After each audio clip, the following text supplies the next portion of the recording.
सो है guys, welcome again. सो database management system के इस वीडियो सीरीज में लास्ट वीडियो में जो हमने यूनिक और डिफ़ॉल्ट जो हमारा कंस्ट्रेंट है उसके कंसेप्ट के बारे में जो गो थ्रू किया था। एज्यूम कि हमने प्रीवियस वीडियो में जो भी टर्म्स देखा है related to default and unique, वो सारे कंसेप्ट जो आपको क्लियर होगा। अब हम इनसे आगे बढ़ेंगे और हमारा जो नेक्स्ट कंस्ट्रेंट यहाँ पे आने वाला है which is a check constraint. So अब ये चेक कंस्ट्रेंट बेसिकली क्या है और इसको हम अपनी डेटाबेस के अंदर टेबल पे कैसे अप्लाई करेंगे वो चीज़ें जो देख लेते हैं। राइट, सो मैं वीडियो को स्टार्ट करूँ उनसे पहले चैनल पे पहली बार आए तो चैनल को सब्सक्राइब करके जो है बेल आइकन को जरूर प्रेस करना। सो मैं ऐसा मान के चल रहा हूँ कि मैं जो भी आपको असाइनमेंट वगैरह दे रहा हूँ रिलेटेड टू बैंक प्रॉब्लम, वो सारे टास्क जो है आप खुद कंप्लीट कर रहे होंगे, क्योंकि प्रैक्टिस जो है जरूरी है। और जो भी टर्म्स अभी तक आपने गो थ्रू किया उनको साइड बाय साइड जो आप प्रैक्टिस जरूर करते रहिएगा, क्योंकि सारे टर्म्स जो अपकमिंग वीडियो में जो यूज होने वाला है। राइट, सो यहाँ पे मैं बात करता हूँ चेक कंस्टेंट के लिए। सो चेक कंस्टेंट बेसिकली हम कहाँ पे यूज करेंगे? So let's assume you have a table,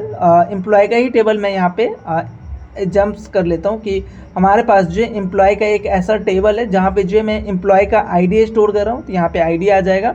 then employ का फर्स्ट नेम लास्ट नेम वगैरह मैं एज ऑफ नाउ जो छोड़ दे रहा हूँ। यहाँ पे मैं एम्प्लॉय का मान के चलो एज स्टोर कर रहे हो तो एज हो जाएगा। और देन जो मान के चलो एम्प्लॉय का जो है आप सैलरी जो है स्टोर कर रहे हो। ये तीन इन्फॉर्मेशन जो एज ऑफ नाउ जो मैं यहाँ पे स्टोर कर रहा हूँ। बट मेरा ऐसा रिक्वायरमेंट है कि किसी भी कंपनी के अंदर अगर आप एम्प्लॉय की बात करोगे तो एम्प्लॉय का जो एज क्या होना चाहिए? ग्रेटर देन इक्वल टू 18 होना चाहिए।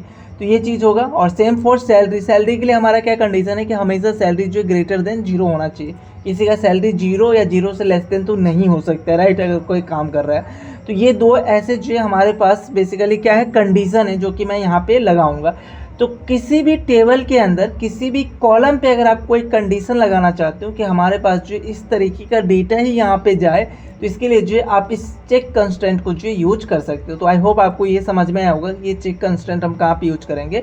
सो हमारे पास यहाँ पे एम्प्लॉय का टेबल है। राइट, एम्प्लॉय के टेबल में मैं ऐसा चाह रहा हूँ कि एम्प्लॉय का जो एज इंसर्ट होगा इस टेबल के अंदर वो ऑलवेज जो ग्रेटर देन इक्वल टू जो 18 ही होना चाहिए। इससे कम अगर आता है तो यहाँ पे जो हमें डीबी लेवल से जो कंस्टेंट का एरर देखने को मिलेगा। तो ये हमारा सबसे पहला जो एग्जाम्पल हो गया।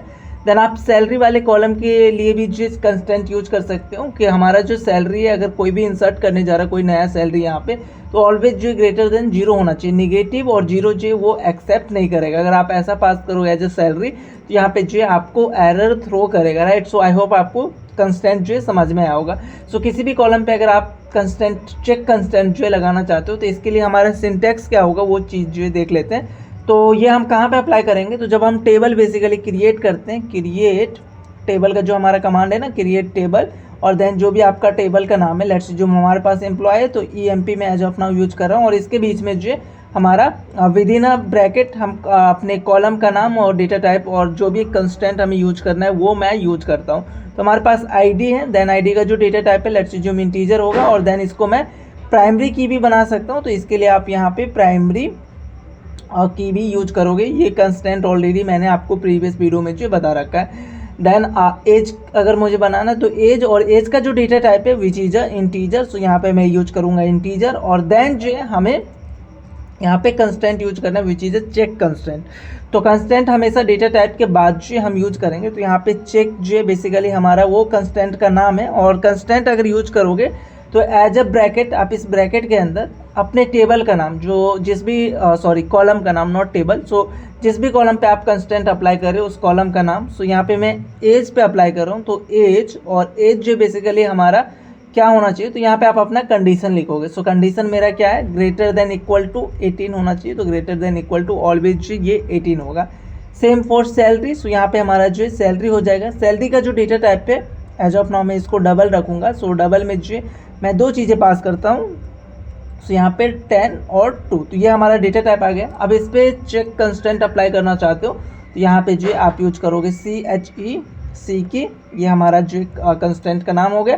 अब यहाँ पे हमारा कॉलम का नाम आएगा। तो कॉलम जो हम किस पे अप्लाई कर रहे हैं? तो सैलरी पे अप्लाई कर रहे हैं। और कंस्टेंट में हमारा बेसिकली कंडीशन क्या है चेक कंस्टेंट के अंदर? तो हमारा कंडीशन है कि सैलरी जो है वो ग्रेटर देन 0 होना चाहिए। तो इस तरीके से जो है आप ये क्रिएट कमांड जो यूज कर सकते हो। तो आई होप आपको ये कमांड जो क्लियर होगा। सो चेक कंस्टेंट हम यूज करते हैं अपने कॉलम के अंदर स्पेसिफिक कंडीशन टाइप के डेटा को जो यूज करने के लिए। तो यहाँ पे जो क्वेरी मैंने लिखा है, इस क्वेरी को जो मैं आपको एग्जीक्यूट करके दिखा देता हूँ इन माई सिक्वल वर्कबेंच। तो यहाँ पे मैं ओपन करूंगा अपना माई सिक्वल वर्कबेंच। उसके बाद जो हमारा लोकल होस्ट है इसी को मैं ओपन करूंगा एज ऑफ नाउ। मुझे यहाँ पे फाइल का कुछ एरर आ रहा है, इसको कोई फाइल नहीं मिल रहा है, कैंसिल करते राइट।